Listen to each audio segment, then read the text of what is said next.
سلام كمي تصنحو كبرات تخطاتلت نلما قدام 13 سنة 2026 زتدالو حدشي زيناتات حيزولكم قريب اللخو مكتتالكم يعدم فلما كند بتاتو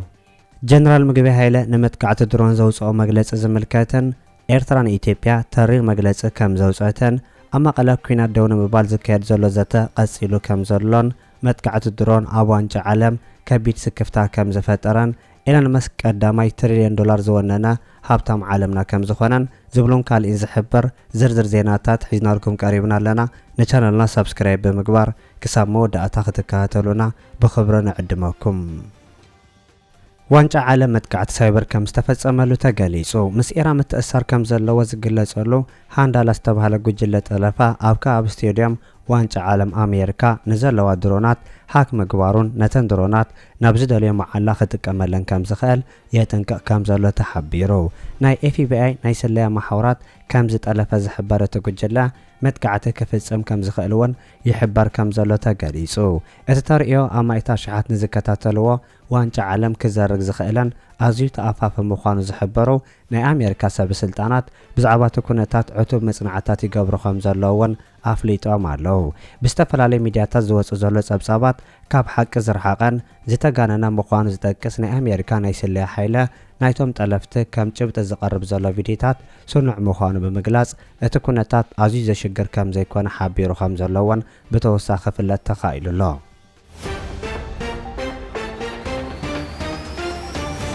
ኤለን መስክ ቀዳማይ ወናነ ትሪሊየን ሃብታ ዓለምና ምዃኑ ተገሊጹ ኤለን መስክ ስፔስኤክስ ተባሃለ ናይ ሮኬት ኩባንያው ኣብ ዕዳጋ አክሲዮናት ኣብ ዓወድ ድሕሪ ምርካቦ ብዓርበ ናይ ዓለምና ቀዳማይ ወናነ $1 ትሪሊዮን ሃብቲ ኮይኑ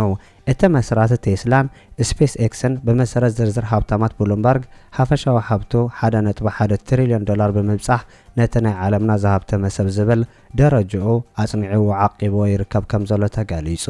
እዚ ዝኾነ እቲ ናይ ሮኬት ቴሌኮሙኒኬሽን ግንታዊ ብልሒ ወይ አርቲፊሻል ኢንተለጀንስ ኩባንያ ኣብ ናስዳቅ ዕዳጋ ርዕሰ ማል ወይ ስቶክ ማርኬት ብ$2.2 ትሪሊዮን ዋጋ ኣብ ዘመዝገበሉ እዩ እቲ ኩባንያ ኣፈለማ ሓደ አክሲዮን በብርከ $135 ክሽየጥ መደብ ገይሩ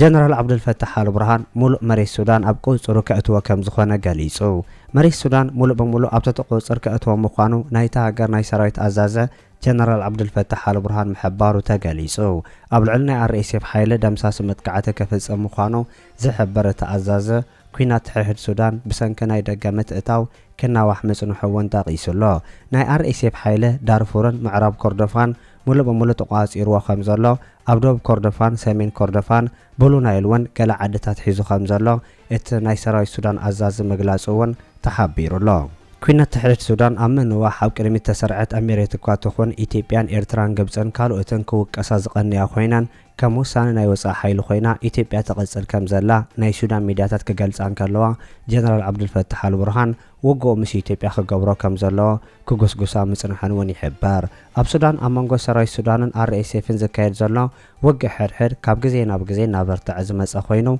أبزوان ز أبناي دورا وقع تسجاجرو خمزلا زجلس وجنات بانصارو ناي RSF حيلة بقليلو كالسعر أبزي خلال درجة مبصحو يملكتو ألو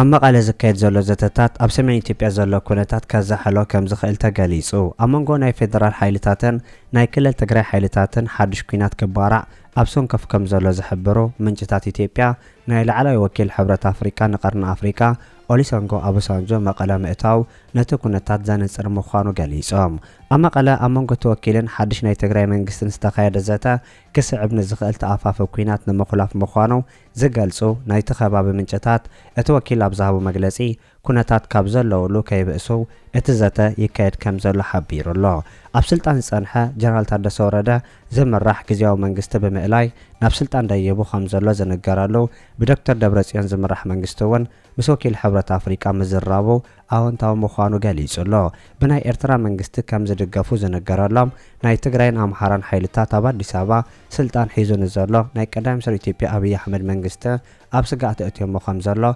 بترقاقام خجلس مصنحو يذكر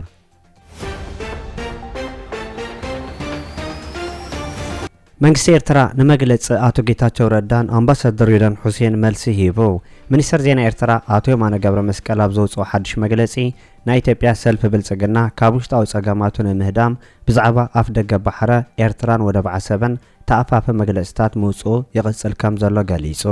ናይ ብልጽግና ሰልፊ ኣብ ናይ ፕሮፓጋንዳ ሓሶት ምትላልን ምድንጋርን ተጸሚዶ ኣሎ ዝበለተ ሚኒስተር እቲ ወገን ኣብ ጸቕጢ ይርከብ ከም ዘሎ ዝሓበረ ኮይኑ ኣብ ልዕሊ ኤርትራ ዝካየድ ዘሎ ናይ ሓሶት ዘመተታት ባይታ ኣልቦን ዘይሓላፍነታውን ኢሉ። እቲ መግለጹ ወሲኹ እውን ነቲ ኣብ መደበር ዜና አልጀዚራ ዝተሓተመ በአቶ ጌታቸው ረዳን አምባሳደር ሁሴን ዝተጻሓፈ መግለጫ አመልኪቱ እውን ዝመለሰ ኮይኑ እቶም ወገናት ኤርትራ ናይ ኢትዮጵያ ኩናት ሕሕድ ንረብሓ ምዃኑ ኣሚና ተሰርሐሉ ከም ዘላ መግለጾሙን ኣነጺሩ።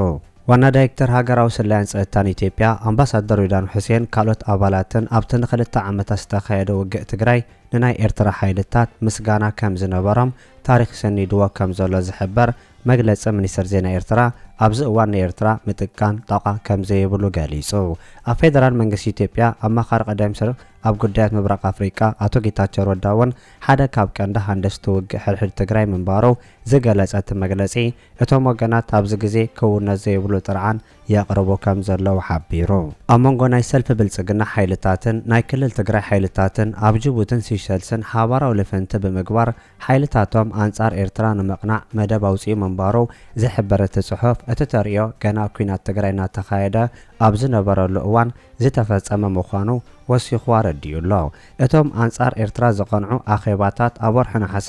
2022 እቲ ውግእ ገና እናቐጸለ እንከሎ ምክያዶም ኣብቲ ኣብ መስከረም 2022 ዝወፀ ሚስጥራዊ ጸብጻብ ሕብረት ኤውሮጳ ተረጋጊጹ ምንባሩ እውን እቲ መግለጺ የምልክት። እቶም ናይ ብልጽግና ሰበስልጣናት ኣብቲ ናይ አልጀዚራ መግለጺኦም ውዕለ ፕሪቶርያ ንናይ ሰሜን ኢትዮጵያ ደማዊ ኩናት ዘዕረፈ ቅዱስ ስምምዕ ምዃኑ ከም ዘመልከቱ ዝጠቅስ ናይ ሚኒስትር የማነ መግለጺ ነቲ ስምምዕ ዝዕንቅፍ ክህሉ ከም ዘይግባእ መግለጾምን ክሕብር እንከሎ ኤርትራ ኣብ ጉዳይ ውዕለ ፕሪቶርያ ናይ ተዓዛብነት ቦታ ጥራይ ከም ትውንን ሓቢሩ። ውዕለ ፕሪቶርያ ንናይ ኢትዮጵያ ጉዳይ ዝምልከት ጥራይ ምዃኑ ኤርትራ ካብ ሰናይ ጉርብትና ዝኣክል ጥራይ ነቲ ስምምዕ ክትዛረበሉ ከም ትኽእል ዘነጸረ መግለጺ ውዕለ ፕሪቶርያ ሕጂ እውን ክቕጽል ዝዕንቅጾ ከም ዘየለ እቲ መግለጺ ኣመልኪቱሎ።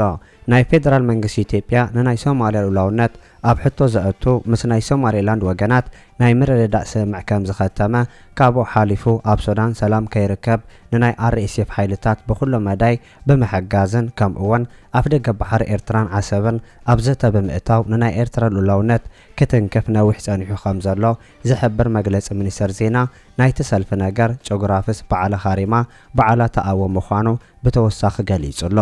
ዳይሬክተር ሃገራዊ ሰላይን ኣገልግሎት ጸጥታን ኢትዮጵያ ሬድዋን ሁሴን ኣብ አልጀዚራ ተላፊኑ ኣብ ዘውፅኦ ጽሑፍ ሕወሓት ብድፊት ኤርትራ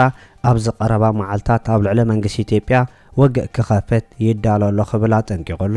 ኣብቲ ምስ ኣማኻሪ ቀዳማይ ሚኒስትር ኢትዮጵያ ኣብይ ኣሕመድ ዝኾነ ጌታቸው ረዳ ብምዃን ብቋንቋ እንግሊዝ ዝጸሓፍዎ አንቀጽ ኤርትራ ንዕጡቓት ፋኖ ሕወሓት ትድግፈላ ክብሉ ወቂሶም ኣለው። ፕሬዝዳንት ኣሳፈ ወርቂ ንስምዕ ፕሪቶርያ ተቃውሞ ከም ዝነበሮ እውን እቲ ብሓሙስ ዝወፀ ጽሑፍ ክልቲኦም ሰበስልጣናት ይኸስስ። ብደገፍን ምትብባዕን ኣስመራ ዝርከቡ ኣካል ሕወሓት ኣብ ዝቐረባ መዓልታት ኣብ ልዕሊ ፌደራላዊ መንግስቲ ኢትዮጵያ መጥቃዕቲ ክፍኖ ወሲኖሎ ኢሎም ብቐጥታዊ ደገፍ ኤርትራ ኣብ ዕጡቕ ሓይሊ ምኽታት ምስልጣን ምዕጣቕን ቀፂሎሎ ብምባል ነቲ ኣብ ክልል ትግራይ ስልጣን ተቋፂሩ ዘሎ ሕወሓት ከሲሶም ኣለው።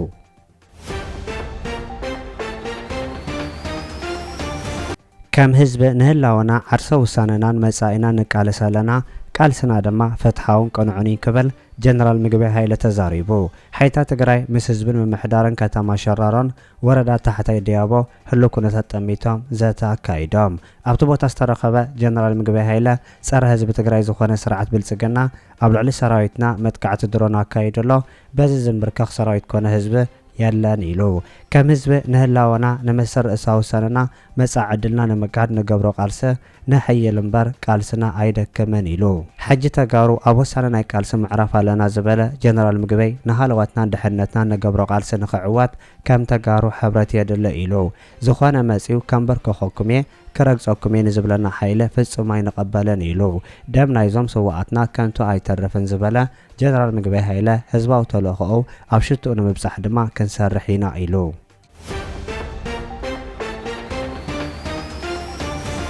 ክቡራት ተኸታተልቲ ንሎም ዝተዳለወ ዜና ነዚ ይመስል ኣብ ዝቕፅሉ ዝፍነው ዜናታት በቐዳምነት ክበጽሐኩም ሳብስክራይብ ዘይገበርኩም ሳብስክራይብ ንኽትገብሩ ብኸብረ ንዕድመኩም